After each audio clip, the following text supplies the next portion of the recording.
السلام عليكم ورحمة الله تعالى وبركاته. اللهم صل وسلم وبارك على سيدنا محمد وعلى آله وصحبه أجمعين. اليوم إن شاء الله جيت نشارك معكم هاد الحلوة ديال اللوز والقرقاع. اللوزة كتجي رائعة ما شاء الله ما شاء الله، كي كتجي مشقة تبارك الله وكتجي غزالة وكتستحق التجربة. درنا لهاد العيد إن شاء الله تعالى الله يدخلو علينا بالصحة والسلامة وسلامة الوقت وزيادة الرزق. هذه درتها بالقرقاع وسكر كلاصي، وهذه فندتها في اللوز إفيلي، نفس المقادير.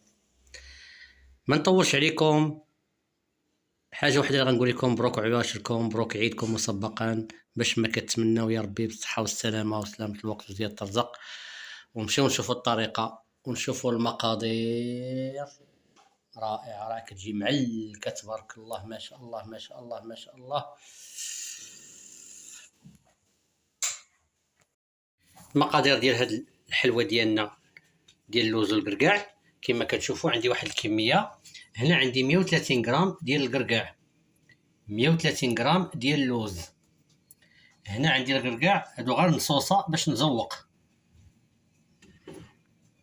100 غرام سنيدة، واحد الفاني، ما زهر، بيضة وحدة، شوية الزبدة النوعية الممتازة، نص معلقة مع عمرة ديال الخميرة، قرصة ديال الملحة، حامضة صغيرة تحكوها غير ما توصلش البيض ديالها، غير الصفر. اللوز إفيلي باش نفند تا هو، غندير عليه جوج شكال كما شفتوا. وعندي سكر كلاصي مغربل. هادو هما المقادير. اول حاجه ان شاء الله تعالى غادي نبدا نطحن اللوز كما غتشوفوا، ما غاديش نديروه حتى يتعجن، غير انا غنوريكم كيفاش ان شاء الله تعالى غادي يجي. يعني تحاولوا طحنوه، ماشي يطحن يتنيل، خاصو يبقى شاد شويه.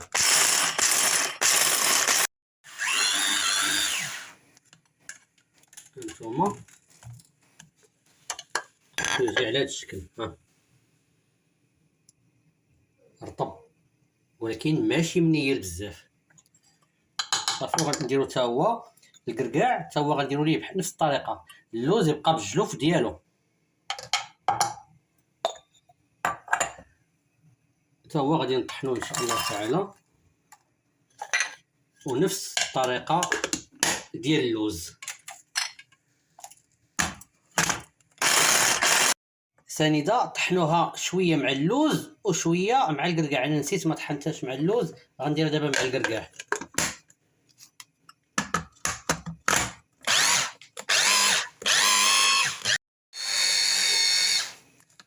صافي دابا كلشي غادي يتخلط ان شاء الله تعالى، نعجنو في هاد القصريه.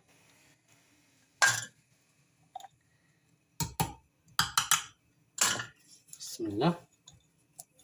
صافي غنخلطو كلشي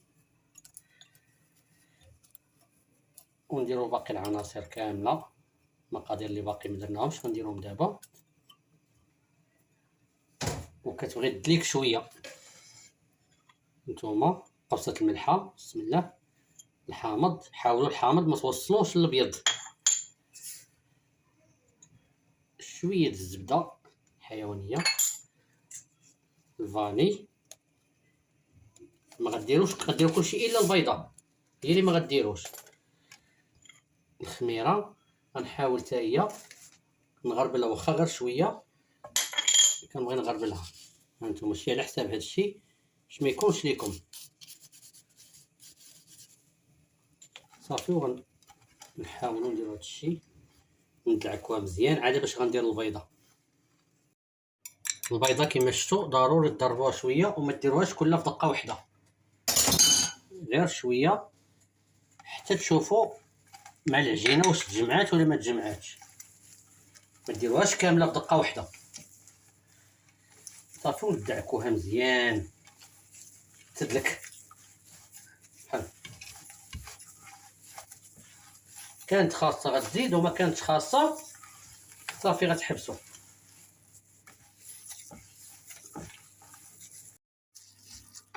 صافي انا جمعتها، اكتفيت بهذا القدر. البيضه ما كملتهاش، صافي غنخليها دابا ترتاح واحد شويه لعند لك حتى خرج الزيت ديالها. غنخليها ترتاح. الفران غنشعلوه على درجه الحراره 200 يسخن مزيان. تندخل لاطه عاد باش نهبط الحراره ان شاء الله تعالى. الكويرات ديالنا غديرهم محدقين شويه يدي كما شفتوا درت فيها المزهر. صافي غنكور نتوما. واللوح في سكر كلاصي. سكر كلاصي ضروري يكون مغربل باش يكون خفيف. شويه غنديرو في سكر كلاصي وشويه غنديرو في اللوز ايفيلي. تحاولوا ديروا بحال هكا باش متبقاش تجلخوا يديكم حتى تكوروا واحد الكميه عاد باش تبداو. كل واحد اللي بغاهم صغيور نديرهم، اللي بغاهم كبار يديرهم، كل واحد يدير على الطريقه اللي بغا. المهم هو اللذه تكون مزيانه.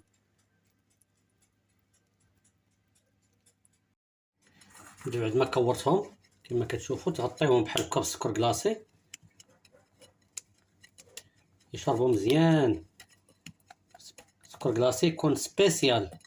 وهادوك درتهم في اللوز ايفيلي كما شفتوا كلهم درتهم. سهله وبسيطه في هاد العيد ان شاء الله تعالى. واحد يدير على قدو ماشي بشرط كميه كبيره بزاف. صافي هانتوما كما كتشوفوا. صافي دابا غادي نهز. صافي ونسوس. صافي ونحط ديريكت. صافي كلشي غنبقى بحال هكا حتى نكملهم عاد باش ندير نص كركاع على الفوق. دابا هانتوما كما كتشوفوا غنديروا الكركاعه وحاولوا ما تضغطوش بزاف غير شويه. صافي بقاو معاهم بحال هكا كاملين. الفران كما قلت لكم درجه الحراره 200. غير دخلوهم هبطوها ل 160 وديروها في الطاج اللي قبل من الفوقاني. الناس اللي عندهم الفران ديال الضو، اللي عندهم ديال الغاز، العافيه تكون مهيله.